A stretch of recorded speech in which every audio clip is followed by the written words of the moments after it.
Welcome to our Cyber Talk interview series. I'm Wyatt Cash on behalf of CyberScoop, and I'm here with Jim Shook, Director of Cybersecurity and Compliance Practice at Dell Technologies. Jim, thanks so much for joining us.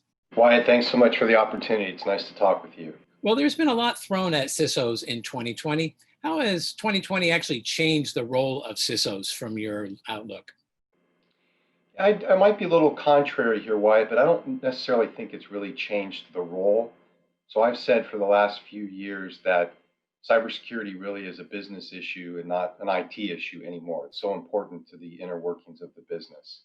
And so 2020 obviously has created some new challenges, but that just means that the focus is in a little bit of a different area. So I think 2020 has forced, and it's been a good thing, forced the CISO role to work more closely with the business, understand what's really important, what are our critical business drivers, how do we enable the right people to do the right things, working remotely, working from home, and then with the rise in attacks, really understanding what's important to the business so that they can properly protect those assets. So that integration more with might be with the board, it might be with the C-level, is probably a bit of a change, but for the most part, we're doing the same things. It's just a little bit of a different focus. Well, workforces obviously are now so much more distributed than they were just months ago. What would you say that has taught security leaders when it comes to implementing security policies for their organizations? Yeah, a lot of challenges there, and I think some good lessons too. You know, we've seen this notion of the perimeter is gone over the last few years, based on IoT and remote work, cloud infrastructure, cloud services, and things like that. So we've adapted to that, and I think that that's just extended and really kind of accelerated from the last few months. So, you know, from a tactical standpoint, we're talking about different technologies, maybe to secure some of these things, more multi-factor authentication, zero trust systems, software-defined network, cloud security services, and things like that.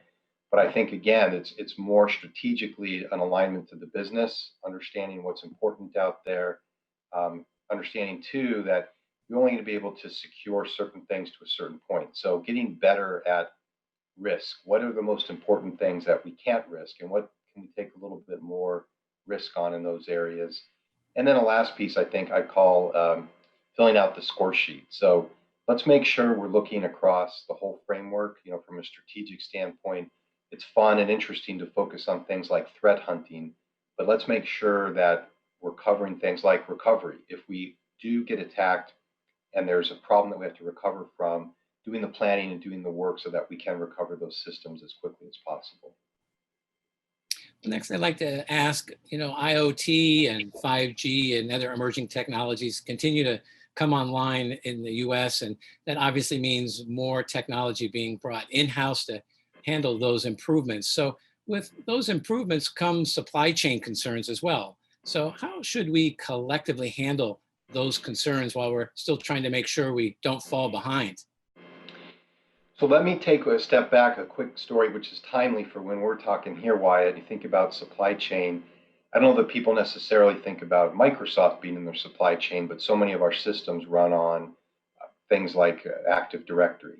And as you and I sit here today, there's a known vulnerability that's been exploited called zero logon that Microsoft has responsibly patched, as they should, and I think they've done great work in that area.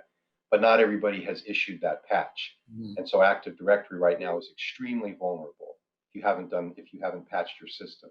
So really thinking about the extended supply chain, it's out there, right? It's hard to secure.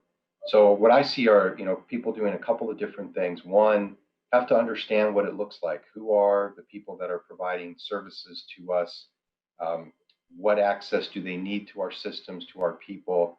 And just that first kind of identification system, understanding who's important, what they do, and then taking acts to secure the access that they have. And even more so, kind of limiting, do they need this access? I think longer term too, and this is an area where Dell has really shown, is some organizations are going to prefer to work with fewer vendors. And somebody like us, we have services and products across the whole IT stack. We're seeing a lot of companies come to us and saying, you know what, we're going to come to you for more. And they like how we work and they like how we take security so seriously. So think those are a couple things there that are really playing out very much in the early 2020. And lastly, as cyber threats continue to grow in sophistication and organizations face a persistent challenge in recruiting the skilled cybersecurity professionals that are capable of protecting their systems against the threat of malicious actors, how do we close those gaps that exist in the nation's current cybersecurity education and training landscape? So I'm personally closing the gaps. Everybody I talk to, Wyatt, I'm saying consider cybersecurity because, here's the chart with the needs, and here's the qualified people is very level, right? We need a lot more people, but we're not getting that supply done. So I think helping people understand that these are great roles and great opportunities, and they'll be that way for a while, and they can access cybersecurity training in more places than ever. You can go online. There's all kinds of different programs. So people who have an interest there should look into it. The flip side to that is, so what should employers do? I think they need to look outside the traditional roles, and a lot of them have already, for people that have basic skill sets, problem solving and things like that, that we can get a little bit more trained up on the IT side, and we can make those people into cybersecurity roles. They're very good at those. And then the other one kind of ties back to what we started our conversation with was this is more of a business issue now. So people in business roles who really understand risk, maybe they're in legal or compliance or risk departments, getting them a little bit more involved with the IT systems and understanding those pieces, we can get people who are very good at the cybersecurity controls as those expand out into different areas. So combining those things is more important. We just kind of need to look beyond the normal places that we've looked and be a little bit more creative. Hmm. Well, Jim Shook, thank you so much for joining us today. We really appreciate it. Wyatt, thank you very much. Thank you.